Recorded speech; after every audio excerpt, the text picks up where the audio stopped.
Hello. कैसे हैं आप लोग? आई होप सभी बहुत अच्छे होंगे। आपका क्लास 11 का सेकंड चैप्टर रिलेशन फंक्शन चल रहा था, जिसमें मैंने फंक्शन वाला कॉन्सेप्ट पूरा करा दिया है और रिलेशन वाला कॉन्सेप्ट पूरा करा दिया है। और रिलेशन से रिलेट करने वाली जो एक्सरसाइज थी मैं वो भी पूरी करा रखी है मैंने, है ना। अब मुझे स्टार्ट करना है फंक्शन को। तो बड़ा अच्छा टॉपिक है फंक्शन। देखो फंक्शन होता क्या है, पहले तो हम लोग ये समझेंगे कि फंक्शन होता क्या है।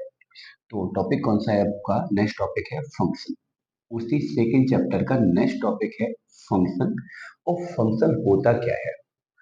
तो जैसे अभी हम लोगों ने रिलेशन पढ़ा कि कोई दो सेट हैं, एक सेट के एलिमेंट किसी दूसरे सेट के एलिमेंट के साथ अगर मैपिंग करते हैं तो वो एक रिलेशन को रिप्रेजेंट करता है। मैंने रिलेशन में आपको बोला था कि कोई दो सेट हैं, एक सेट ए है एक सेट बी है। सेट ए के एलिमेंट सेट बी के एलिमेंट के साथ यदि मैपिंग करते हैं तो वो किसको रिप्रेजेंट करता है? आपका रिलेशन को रिप्रेजेंट करता है। तो जो फंक्शन है वो एक खास किस्म का रिलेशन ही है। जो फंक्शन है वो एक खास किस्म का एक स्पेशल मतलब टाइप ऑफ रिलेशन है, ऐसा बोल सकता हूँ। एक स्पेशल टाइप है किसका? रिलेशन का। ठीक है। तो अब थोड़ा समझना है कि फंक्शन होता क्या है, बहुत गौर से समझना है इसको। इसमें स्पेशल टाइप क्या होता है, इस चीज को मैं बहुत मतलब दिमाग में बैठा के रखना है। ठीक है। और आपको मैं बता दूं कि जितना भी मैथमेटिक्स है वो पूरा सब कुछ फंक्शन पे डिपेंड रहता है। जैसे हम लोग टेक्नोमेट्री पढ़ते हैं तो वो भी एक प्रकार का फंक्शन है। हम लोग लॉग के बारे में डिस्कशन करें वो भी एक प्रकार का फंक्शन है। हम लोग इनवर्स के बारे में बात करें तो वो भी एक प्रकार का फंक्शन है। हम लोग एक्सपोनेंशियल की बात करें वो भी एक प्रकार का फंक्शन है। अगर मैं कांस्टेंट की बात करूं तो वो भी एक प्रकार का फंक्शन। तो ये सारे फंक्शन है। तो ये मैथ है जो आप मैथ पढ़ रहे हो ना, वो पूरी एक फंक्शन पे टिकी हुई है। समझ रहे हो ना? ये अब फंक्शन पे कैसे टिकी हुई है ये भी आगे आपको पता चल जाएगा। ठीक है। तो पहले तो हमें समझना क्या है कि फंक्शन होता क्या है। ठीक है। तो मान लो कोई सेट ए है और एक सेट आपका बी है। इसमें कुछ एलिमेंट है, 1 है, 2 है, 3 है, 4 है। यहाँ पे है पी है, क्यू है, आर है, एस है। यहाँ पे कोई 4 एलिमेंट है। ठीक है। अब रिलेशन में क्या होता था कि सेट ए के एलिमेंट अगर बी के साथ मैपिंग बना लेते हैं तो सेट ए का बी के साथ रिलेशन हो जाता है। और अगर मैपिंग नहीं भी बनाते हैं तब भी हम ए से बी में रिलेशन बोल देते हैं और वहां पे कह देते हैं कि ये रिलेशन जो है वो इम्पटी रिलेशन है, रिक्त संबंध है। ऐसा हम लोग कह देते हैं। मतलब पेयर भी नहीं बनते तब भी मैं बोल देता हूँ कि संबंध है। कैसा संबंध है? खाली है। संबंध कैसा है? खाली है ना। जैसे हम लोग बात में बोलते हैं, बोले नहीं रहा खून का संबंध क्या हुआ, इंसानियत का संबंध तो है। ऐसे ही यहाँ पे वो कह देते नहीं है, नहीं है कोई पेयर, नहीं है कोई जोड़ा, फिर भी हम तुमसे संबंध रखते हैं। कौन सा? वो एक खाली संबंध। ऐसा दो सेट आपस में बात कर रहे हैं, बोले नहीं बनने दो हम दोनों में जोड़े, हम दोनों में जोड़े नहीं बनने दो, फिर भी हम तुम्हारे साथ संबंध रखते हैं। बोले कौन सा? बोले खाली संबंध, इम्पटी रिलेशन, नल रिलेशन, इंग्लिश में बोलते हैं नल रिलेशन। तो ऐसे से हम लोग ने भावनाओं में बह जाते हैं और कह देते हैं नहीं रहा खून का संबंध, नहीं है खून का संबंध तो क्या होगा? हम दोनों में इंसानियत का संबंध है। बोले हमारी दोस्ती तो खून के रिश्ते से बढ़ के है। मतलब ऐसा कह देते हैं। बोले भावनाओं में होकर बड़ी बड़ी बातें करते हैं, सही भी होती है, ऐसा नहीं है। तो ऐसे ही ये दोनों सेट है वो आपस में ऐसी बातें कर रहे हैं हम लोगों की तरह। बोले नहीं रहने दो हम दोनों में कोई जोड़ा, नहीं होने दो हम दोनों में खून का संबंध, लेकिन फिर भी हम दोनों में संबंध है। बोले कौन सा? बोले इम्पटी रिलेशन। जैसे हम लोग कहते हैं हमारे दोस्ती का संबंध है, ऐसे जी कहते हैं मेरे इम्पटी का संबंध है, मेरे मेरे अंदर नल रिलेशन है, मेरे के अंदर खाली संबंध है। समझ रहे हो ना? संबंध है लेकिन हम दोनों के अंदर। लेकिन रिलेशन में सॉरी संबंध में तो जो हो गया, लेकिन बात आती है फंक्शन की। तो मैंने क्या बोला कि जो फंक्शन है वो खास किस्म का एक रिलेशन है। जो फंक्शन है वो खास किस्म का एक रिलेशन है। कैसे खास किस्म का? कि जो फंक्शन है उसमें कोई दो सेट हैं और दोनों सेट ने आपस में पेयर बनाना स्टार्ट किया। पेयर तो रिलेशन में भी बनने स्टार्ट हो जाते हैं, लेकिन यहाँ पे जो पेयर बनते हैं उन पेयर में कुछ खासियत होती है। क्या खासियत होती है? इनमें खासियत होती है कि जो प्री इमेज वाला सेट है, कौन सा सेट है? प्री इमेज वाला सेट, या मैं बोलता हूँ पहला वाला सेट, और इसको बोल देते हैं हम लोग इमेज वाला सेट। तो जो प्री इमेज वाला सेट है उसका प्रत्येक एलिमेंट, ये कंडीशन किसकी बता रहे हैं, फंक्शन की। तो फंक्शन की कंडीशन है कि जो पहला वाला सेट है उसका प्रत्येक एलिमेंट जोड़ा बनाता है। मतलब जो पहला वाला सेट है उसका प्रत्येक एलिमेंट जोड़ा बनाता है, पहली कंडीशन। पहली कंडीशन क्या है कि जो पहला वाला सेट है उसका प्रत्येक एलिमेंट आपका जोड़ा बनाता है। और इसकी दूसरी कंडीशन है कि पहले वाले सेट का कोई भी एलिमेंट डबल जोड़ा नहीं बनाता है। और ये दोनों कंडीशन मुझे पहले वाले सेट पे ही अप्लाई करनी होती है। पहली कंडीशन कि फर्स्ट सेट का प्रत्येक एलिमेंट, पहले वाले सेट का प्रत्येक element, every element of first set, every element of first set are mapping to second set. मतलब पहले वाले सेट का प्रत्येक एलिमेंट दूसरे वाले सेट के साथ क्या बनाता है, मैपिंग बनाता है, प्रत्येक एलिमेंट। दूसरी कंडीशन क्या है, कोई भी एलिमेंट एक से ज्यादा मैपिंग नहीं बना सकता। कोई भी एलिमेंट एक से ज्यादा मैपिंग नहीं बना सकता। जैसे 1 ने मैपिंग बना ली Q से, 3 ने बना ली P से, 2 ने बना ली S से या R से, और 4 ने बना ली R से। तो यहाँ पे देखो कि पहले वाले सेट के प्रत्येक एलिमेंट ने मैपिंग बनाई, पहले वाले सेट के प्रत्येक एलिमेंट ने मैपिंग बनाई। और पहले वाले सेट में कोई भी एलिमेंट डबल मैपिंग नहीं बना रहा। देखो 1 की सिंगल मैपिंग, 2 की सिंगल मैपिंग, 3 की सिंगल मैपिंग, 4 की सिंगल मैपिंग। वो बात अलग है कि इन दोनों ने एक ही जगह मैपिंग बनाई, वो अलग बात है। लेकिन यहाँ पे अगर देखें, मुझे पूरा का पूरा फोकस पहले सेट पे करना है। जो जिन दो बातों को मैंने आपको बोला है वो कहाँ अप्लाई करना है, पहले सेट पे। तो पहले सेट का कोई भी एलिमेंट खाली नहीं होगा, पहले सेट का कोई भी एलिमेंट खाली नहीं होगा। और पहले वाले सेट में कोई भी एलिमेंट डबल जोड़े नहीं बनाएगा। तो बताओ, 1 का तो सिंगल ही बना ना, यहाँ भले ही किसी एक पे जाके दोनों मिल गए वो अलग बात है, लेकिन 1 के अगर जोड़े की बात करें, मैं 1 की बात करूँ, एक जोड़ा, 2 का एक जोड़ा, 3 का एक जोड़ा, 4 का एक जोड़ा, सबका एक एक पेयर बना। और यहाँ पे कोई भी एलिमेंट खाली नहीं है। बोले सर यहाँ तो खाली हो गया। तो मैंने अभी क्या बोला कि जो देखना मुझे पहले सेट से देखना, दूसरे के साथ क्या हो रहा मुझे मतलब नहीं है। मुझे फंक्शन को देखने के लिए, फंक्शन को चेक करने के लिए पहले वाले सेट पे फोकस करना है कि पहले सेट का प्रत्येक एलिमेंट एक पेयर बनाता है। कोई भी एलिमेंट किसका, पहले वाले सेट का एक से ज्यादा पेयर नहीं बनाता, ऐसा भी कह सकते हैं। और कोई भी एलिमेंट खाली नहीं होना चाहिए, कोई भी एलिमेंट खाली नहीं होना चाहिए। जैसे मैं बोलूं कि मैंने एक सेट लिया ए और एक सेट लिया मैंने बी, और मैंने यहाँ पे एलिमेंट लिया ROHI, रोहित। और यहाँ पे मैंने ले लिया 1 2 3 4 5, ओ का पेयर 3 से, आर का पेयर 3 से, आई का पेयर 4 से। तो पूछा जाए क्या यहाँ पे आपका रिलेशन, सॉरी फंक्शन है, तो मैं बोलूंगा नॉट फंक्शन। यहाँ पे फंक्शन नहीं है। क्यों नहीं है, क्योंकि पहले वाले सेट में जो एच है ना, वो बेचारा खाली हो गया, उसका कोई जोड़ा नहीं बना। समझे ना, इसका कोई जोड़ा नहीं बना, तो इसका मतलब यहाँ पे फंक्शन नहीं होगा। अच्छा, मैं एक और एग्जांपल देके बताऊं। जैसे मान लो एक सेट ए है और एक सेट बी है। यहाँ पे है JAIN, यहाँ पे 1 2 3 4 5।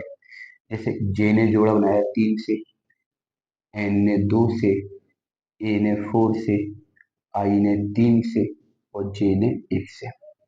बोले सर यहाँ पे फंक्शन है, यहाँ पे भी नॉट फंक्शन, यहाँ पे भी फंक्शन नहीं होगा। क्यों नहीं होगा, क्योंकि जे जो है ना, जे जो है ना, जे जे इस जे ने 2 जोड़े बना लिए।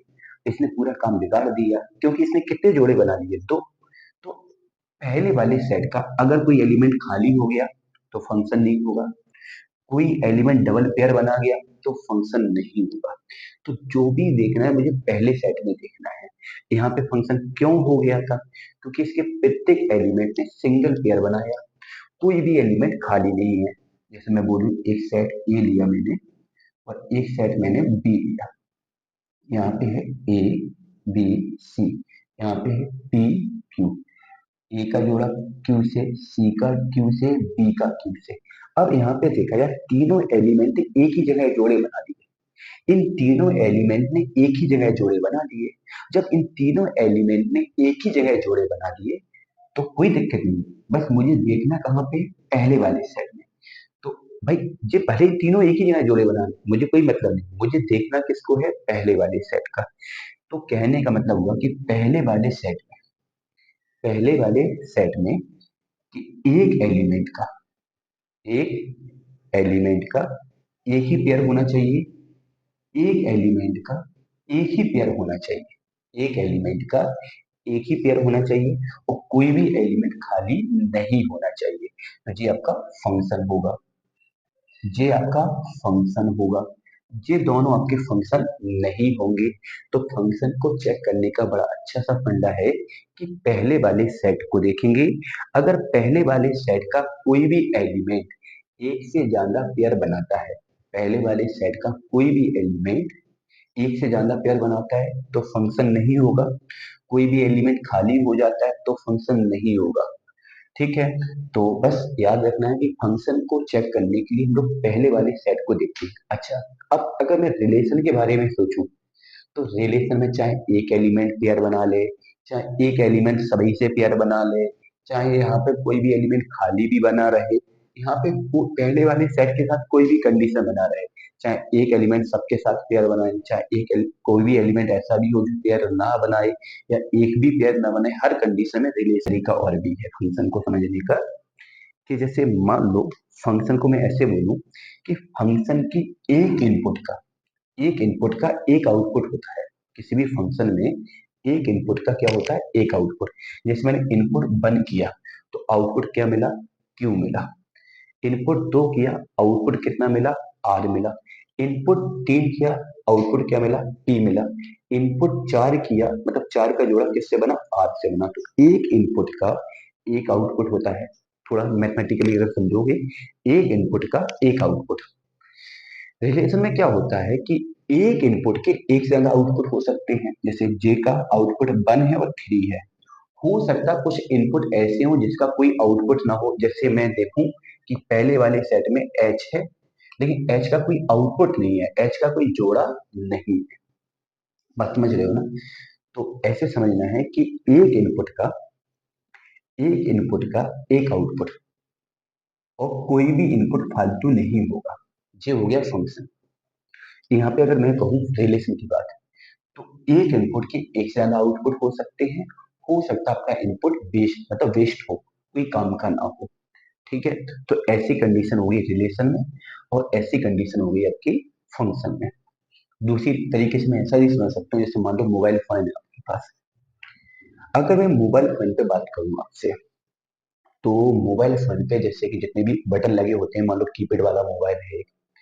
अब हर जितने भी स्विच लगे होते हैं, हर स्विच का एक अलग मतलब होता है, हर स्विच का एक अलग फंक्शन होता है। अगर हर स्विच का अलग मतलब नहीं होता तो मोबाइल के फंक्शन काम ही नहीं करते। मोबाइल भी एक प्रकार का फंक्शन है, काम क्यों नहीं करते? जैसे मान लो कि रेड वाला जो बटन होता था पुराने टाइप के मोबाइल में, हम उसको दबाते थे तो फोन कट हो जाता था। मतलब फोन कट करना है तो रेड वाले बटन को दबाते थे। सपोज करो कि अगर वो रेड वाला बटन से ही आपका फोन कट होने लगे, रेड वाले फोन रेड वाली बटन से ही आपकी काउंटिंग होने लगी, 1 भी उसी से आए, 2 भी उसी से आए, 3 से भी उसी से आए, सारा काम एक ही बटन करने लगे, तो ऐसे कैसे हो पाएगा? अब वो टच मोबाइल की बात नहीं कर रहे हैं, पुराने टाइप के मोबाइल की बात कर रहे हैं। तो उसमें क्या होता है कि हर बटन का एक आउटपुट होता था। मतलब मैंने बट 5 दबाया तो 5 बन के आ गया, 4 दबाया तो 4 बन के आया। मैंने रिंगटोन का फंक्शन खोला और रिंगटोन को दबाया तो रिंगटोन ही बजेगी फिर। समझ रहे? ऐसा नहीं कि रिंगटोन वाले फंक्शन में गए, क्लिक किया और रिंगटोन की जगह पे क्या बजने लगा, मतलब कुछ और बजने लगा। ऐसा नहीं है। जैसे गाड़ी है, कार में भी जैसे क्लिच का जो काम है वो क्लिच वही काम करता है। वैसा तो नहीं क्लिच दबाने पर ब्रेक लग जाए। या मैं ऐसा बोलूं कि जैसे कि मैं घर में पंखे का बटन है, अब पंखे के बटन से अगर तुम दबाओगे तो पंखा ही तो चलेगा। तो इनपुट मैंने किसका किया, पंखे का किया, तो पंखा ही तो चला। अब ऐसा तो नहीं कि तुमने पंखे का बटन दबाया और तुम्हारा एसी चलने लगे। मतलब एसी का दबाओगे तो एसी चलेगा, तो मतलब हर एक चीज का, एक इनपुट का एक अलग आउटपुट होता है। तो ये सारी चीजें फंक्शन है, जैसे भी इलेक्ट्रॉनिक्स सामान देखते हैं, मोबाइल देखते हैं, तो उनका सबका क्या है, एक एक प्रकार से फंक्शन की तरह काम करते हैं, एक इनपुट और एक आउटपुट, एक इनपुट और एक आउटपुट। मतलब समझने के लिए बातें हैं, वैसे तो मैथमेटिकली आपको इतना समझना है कि दो मैपिंग है, दो सेट हैं, पहले वाले सेट का कोई भी एलिमेंट ब्लैंक नहीं होगा, खाली नहीं होगा फंक्शन के अंदर। पहले वाले सेट का कोई भी एलिमेंट डबल पेयर नहीं बनाएगा फंक्शन के अंदर। रिलेशन में क्या हो रहा, कोई मतलब नहीं। मैंने रिलेशन में तो बोला है कि हो सकता है एक एलिमेंट सभी से पेयर बना ले, हो सकता कोई भी जोड़ा ना बने, वो रिलेशन है। लेकिन फंक्शन की खासियत है कि पहले वाले सेट का कोई भी एलिमेंट, जो पहला वाला सेट होगा उसका कोई भी एलिमेंट, पहले वाले सेट का कोई भी एलिमेंट डबल पेयर नहीं बनाएगा, कोई भी एलिमेंट खाली नहीं होगा। ये कंडीशन है फंक्शन की। ठीक है, अब देखो यहाँ पे, तो फंक्शन में केवल अपने सिलेबस में अभी 11th में, वैसे तो अगर मैं 12th लेवल पे जाऊँ तो फंक्शन के टाइप हैं, बहुत सारे टाइप हैं, जैसे वन वन फंक्शन है, मैनी वन फंक्शन है, वन टू है, इन टू है, कांस्टेंट फंक्शन है, ग्रेटेस्ट इंटीजर फंक्शन है, मॉड्यूलस फंक्शन है, लीस्ट इंटीजर फंक्शन है। समझ रहे हो? तो ये सारे फंक्शन के टाइप जो है वो क्लास 12th की मैथमेटिक्स में है। जो आपका रिलेशन फंक्शन का टॉपिक है, उसका जो बेसिक वाला पार्ट है वो किस में है, 11th में है। उसका थोड़ा सा जो स्टैंडर्ड वाला पार्ट है वो है 12th में। ये दोनों पार्ट आपके 11th में भी है और दोनों पार्ट 12th में भी है। रिलेशन फंक्शन 11th में भी है और रिलेशन फंक्शन आपका 12th में भी है। तो फंक्शन को समझने के लिए बस इतना याद रखना कि मैपिंग के अंदर कोई प्री इमेज का पहले वाले सेट का कोई भी एलिमेंट डबल पेयर नहीं बनाएगा और कोई भी एलिमेंट आपका खाली नहीं होगा। बस इतना समझना है अभी फिलहाल के लिए। ठीक है,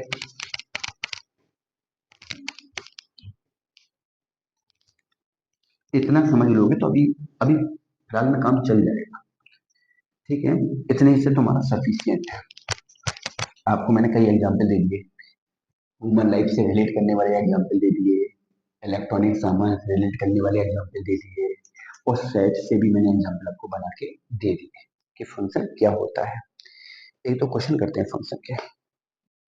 हाँ, मैथमेटिकली जैसे मैं कहूँ, जैसे आपको दिया जाए, मैं बोलूँ कि y equal to sine x, y equal to sine x, या मैं बोल दूं या मैं बोल दूं f x equal to sine, चलो थोड़ा अच्छा लगेगा, इसका नाम मैंने एफ एक्स रख दिया। अब ये बताओ कि ये एक आपका टेक्नोमेट्रिकल फंक्शन है, और फंक्शन में मैंने भी एक डेफिनेशन बोली कि एक इनपुट एक ही आउटपुट देगा। कहने का मतलब क्या हुआ कि जैसे मैंने इस फंक्शन में एक्स की जगह पे मैंने जीरो को डाला, इस फंक्शन में मैंने एक्स की जगह पे जीरो को डाला, तो इसका वैल्यू कितना होगा, साइन जीरो, मतलब जीरो ही आएगा। तो एक इनपुट पर एक ही आउटपुट आया, नहीं आया? एक इनपुट पर एक ही आउटपुट आया। ठीक है, अब ऐसा तो है नहीं कि साइन जीरो का भी मान जीरो हो जाए, एक हो जाए, दो हो जाए, साइन जीरो के सारे मान आ जाए। अगर साइन जीरो का मान एक भी आने लगे, साइन जीरो का मान दो भी आने लगे, साइन जीरो का मान जीरो भी आने लगे, साइन जीरो का मान वन बाई टू भी आने लगे, साइन जीरो का मान रूट थ्री बाई टू भी आने लगे, तो फिर भैया मैं इसको सॉल्व कैसे करूंगा?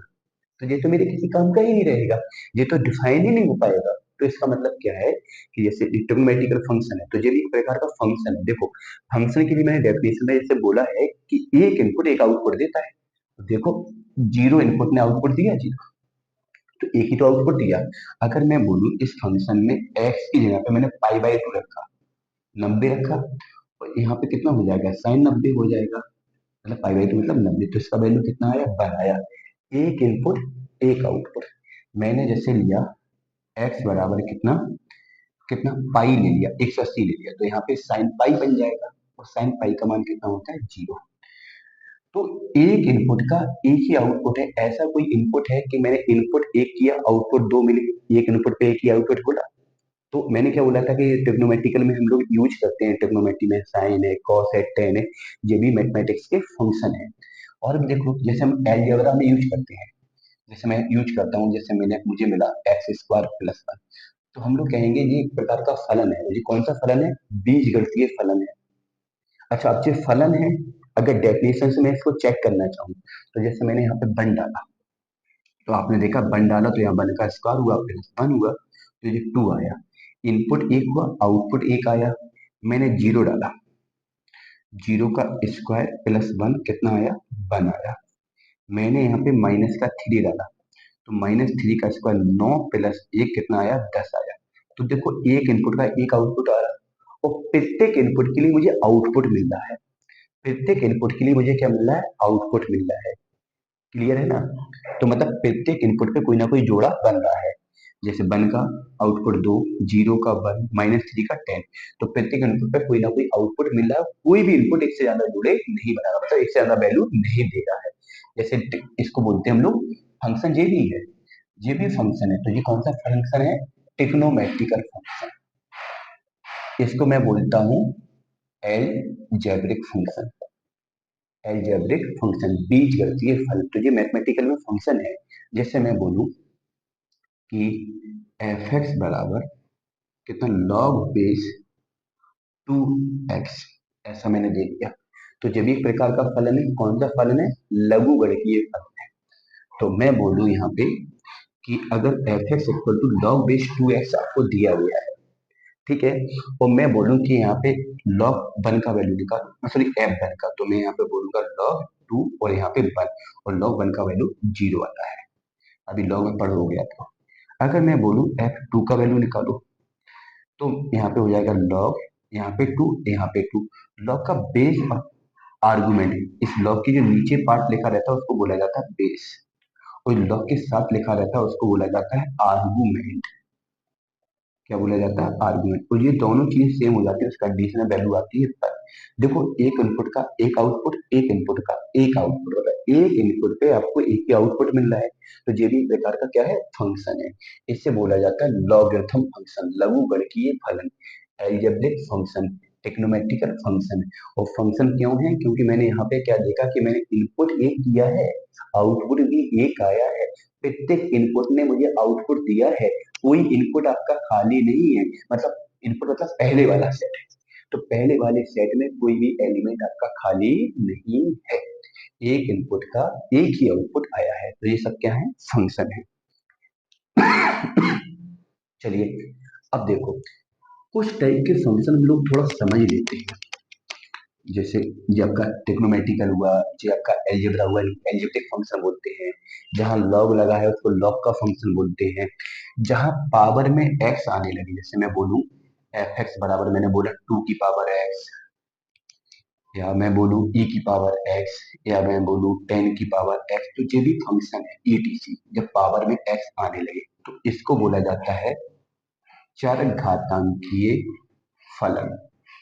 इसको बोला जाता है एक्सपोनेंशियल फंक्शन। एक्सपोनेंशियल फंक्शन, चर घातांकीय फलन।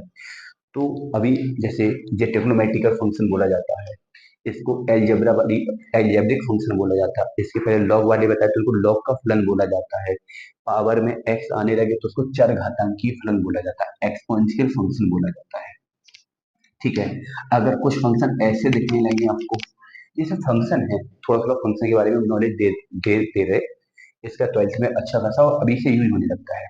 जैसे मान लो कभी आपको ऐसा कुछ लिखा हुआ दिखे, sine inverse x, tan inverse x, sec inverse x, तो ये भी आपके फंक्शन है। इनको बोला जाता है इनवर्स ट्रिग्नोमेट्रिकल फंक्शन। मतलब ट्रिग्नोमेट्री का प्रतिलोम है। ट्रिग्नोमेट्री का ये क्या है, इनवर्स का मतलब होता है प्रतिलोम। प्रतिलोम क्या होता है, प्रतिलोम। तो ये भी फंक्शन है इनवर्स, ट्रिग्नोमेट्रिकल इनवर्स। ये ट्रिग्नोमेट्री का इनवर्स है, मतलब फंक्शन है। कौन सा फंक्शन है, इनवर्स त्रिकोणमिति वाला फंक्शन। इनवर्स त्रिकोणमिति वाला फंक्शन है। ठीक है। चलिए और भी अभी हम लोगों को फंक्शन मिलेंगे। कभी भी आपको ऐसे मिलने लगे क्वेश्चन, एफ एक्स बराबर mod x minus one, F x बराबर मॉड एक्स, एफ एक्स बराबर मॉड में साइन एक्स। तो ये सब क्या है, ये भी फंक्शन है। इन फंक्शन को बोला जाता है मापांक फलन। मापांक फलन। वैसे सब चीजों के बारे में आप लोग थोड़ा थोड़ा तो जानते ही हैं, लेकिन फिर भी एक चीज बात फंक्शन को बता दे रहा हूँ कि कितने टाइप के फंक्शन हम लोगों को मिल सकते हैं। तो इनको बोला जाता है मापांक फलन। इनको क्या बोला जाता है, मापांक फलन। ठीक है। मापांक फलन की देखो, मापांक फलन की खासियत तो आप लोग जानते ही होंगे कि मापांक फलन का मतलब होता है कि जैसे सपोज करो कि मैंने लिखा है एफ एक्स बराबर मॉड एक्स, और जब मैंने एफ एक्स बराबर मॉड एक्स लिखा है और मैं बोलूं कि एफ माइनस वन का वैल्यू बताओ, तो मैं मॉड में क्या रखूंगा, माइनस वन। तो मापांक फलन का काम क्या होता है कि मापांक फलन के अंदर हम इनपुट चाहे नेगेटिव करें और चाहे इनपुट आउटपुट करें, जो हमारा रिजल्ट आता है वो ऑलवेज कैसा होता है, पॉजिटिव। तो इसका मतलब इसका वैल्यू कितना होगा, वन होगा। अगर मैं यहाँ पे इनपुट वन का भी कर देता हूँ तब भी इसका आउटपुट कितना होगा, वन होगा। मापन फलन का काम क्या होता है कि उसके अंदर मैं कैसा भी इनपुट करूं, जो मेरा आउटपुट होता है, जो मेरा आंसर होता है वो ऑलवेज कैसा होता है, पॉजिटिव होता है। ठीक है। अभी मापांक फलन को तो बहुत डीप पढ़ना है हमको, मापांक फलन को ब्रेक करना सीखना है कि कैसे हम लोग उसको ब्रेक करते हैं। ठीक है। इसके बाद आता है, जैसे कभी लिखा हो एफ एक्स बराबर पांच लिखा है या सात लिखा है या माइनस दस लिखा है, ईटीसी इस प्रकार से कुछ लिखा है। अब इन फंक्शन पे अगर गौर करेंगे तो कहीं एक्स नहीं है, कहीं कोई चर नहीं है, जो भी है कांस्टेंट है, फिक्स है, अचर है, ऐसा बोल सकते हैं। इन फंक्शन में देखा जाए कहीं भी आपका एक्स वाला पार्ट नहीं है, तो ऐसे फंक्शन को बोला जाता है कांस्टेंट फंक्शन। कांस्टेंट फंक्शन, अचर फलन। क्या बोला जाता है, अचर फलन। ऐसे फंक्शन को बोला जाता है अचर फलन। ठीक है।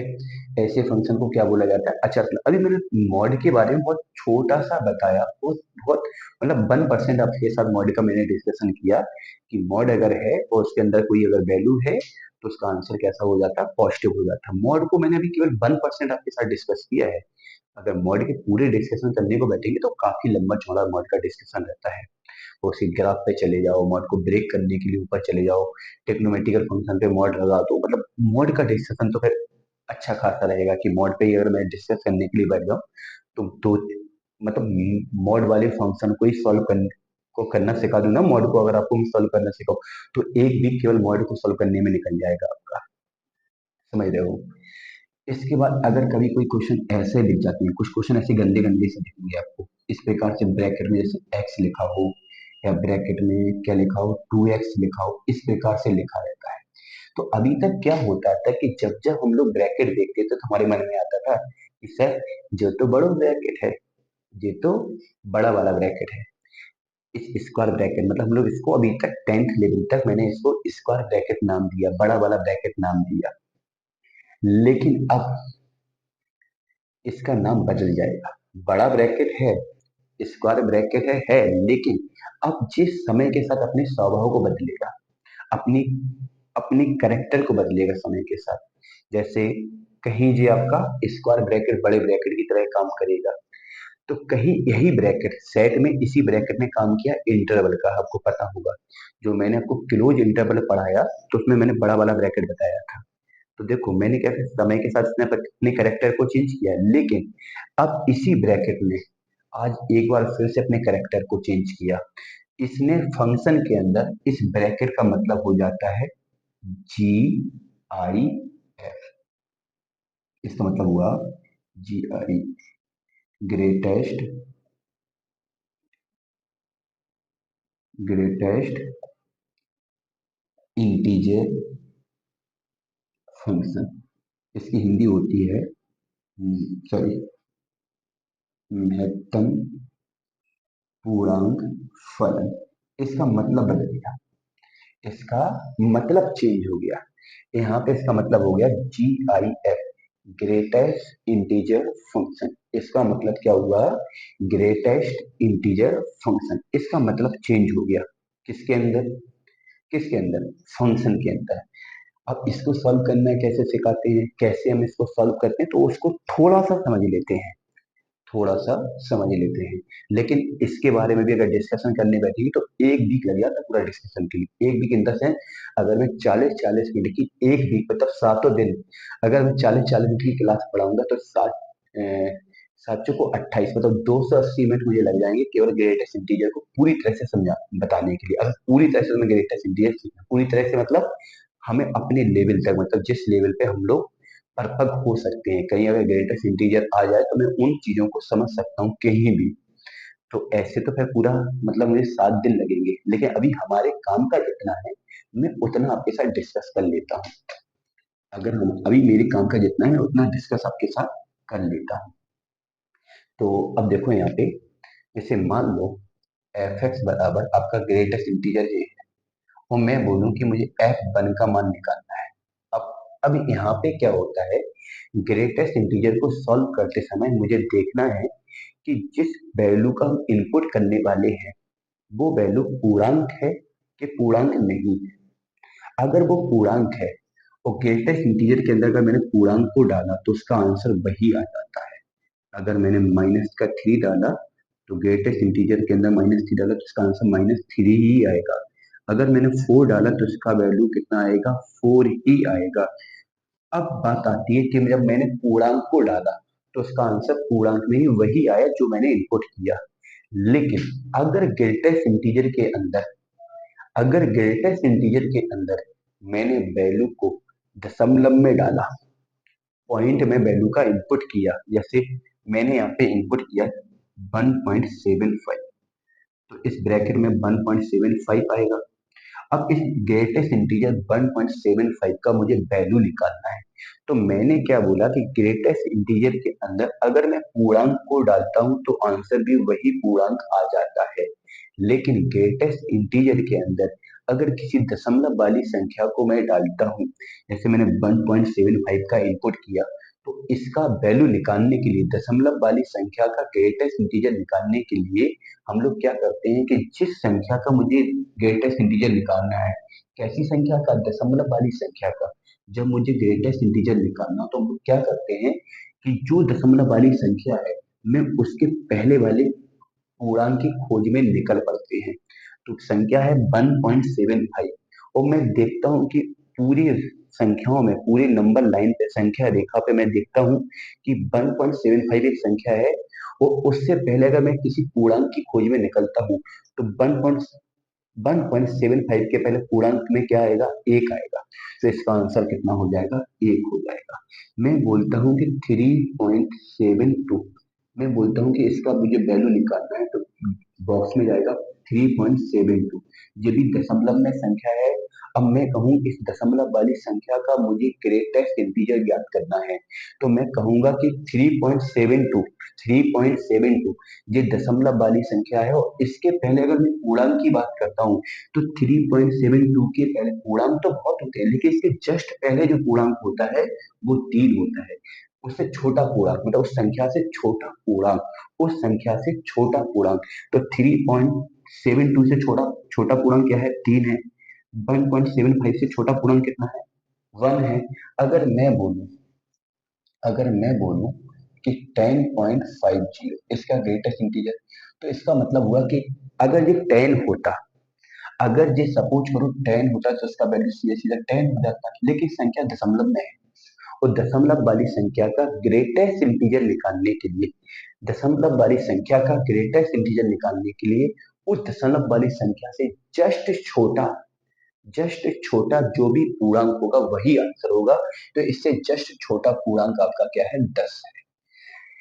फिलहाल अभी मैंने आपको केवल बेसिक बेसिक बताया कि फंक्शन किस किस टाइप के हम लोगों को हमारे जीवन में मिलेंगे। हम लोगों को हो सकता है एल्जेब्रा वाला फंक्शन मिले, टेक्नोमेट्रिकल वाला फंक्शन मिले, एक्सपोनेंशियल मिले, एल्जेब्रिक मिले, इनवर्स टेक्नोमेट्रिकल मिले, मॉड मिले, ग्रेटेस्ट इंटीजर मिले, कांस्टेंट फंक्शन मिले।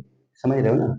तो इस टाइप के फंक्शन से हमें अभी मिलना है 12th लेवल पे, बोर्ड के लेवल पे इस टाइप के फंक्शन से हमें मुलाकात करनी है।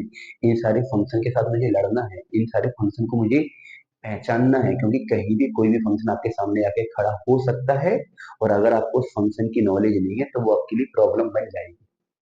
तो अभी मैंने आपको बताया कि इतने टाइप के फंक्शन से आपको मिलना है। फंक्शन के टाइप तो मैं पढ़ूंगा 12th में। अभी तो जिस टाइप के फंक्शन तुम्हें मिलने वाले हैं मैंने उसके बारे में आपसे बात की है। ठीक है, इन्हीं इन्हीं टाइप के फंक्शन, जितने टाइप के मैंने अभी फंक्शन पढ़े हैं उनमें बहुत, अब उनमें टाइप मिलेंगे तुम्हें, तो टाइप के बारे में डिस्कशन करेंगे 12th लेवल पे। अभी तो मुझे केवल फंक्शन की कंडीशन क्या है, फंक्शन एक प्रकार का रिलेशन है, वो भी स्पेशल रिलेशन है। स्पेशल रिलेशन कैसे बोला मैंने, कि दो सेट है, पहले सेट का प्रत्येक एलिमेंट एक पेयर बनाएगा, कोई भी एलिमेंट एक से ज्यादा पेयर नहीं बनाएगा। तो अभी मैंने आपको केवल फंक्शन की कंडीशन बताई मैपिंग के पॉइंट ऑफ व्यू से, मैपिंग के लिहाज से मैंने आपको बताया फंक्शन क्या होता है। फंक्शन हमें किस किस टाइप से भी मिल सकते हैं हमारे सिलेबस में, हमें किस किस टाइप के फंक्शन से जूझना होगा, वो मैंने आपको बताया कि इस टाइप के फंक्शन से आपको जूझना होगा। उन सारे फंक्शन में जाके मैंने बहुत ज्यादा आपके साथ एक्सप्लेन नहीं किया, अभी मैंने केवल उतना एक्सप्लेन किया जितना हम लोगों के लिए सफिशियंट है। तो इससे आपकी 2.3 वाली एक्सरसाइज को मैं कल स्टार्ट करूंगा, इतना मैंने समझाया है, इसे 2.35 तो हम लोग कर लेंगे। ठीक है, चलिए। नहीं, 2.3 अकेला, 3.5 नहीं, 2.3 अकेला, क्योंकि मैं कल के लेक्चर में मतलब नेक्स्ट लेक्चर में स्टार्ट करता हूँ। मिलते हैं नेक्स्ट लेक्चर में।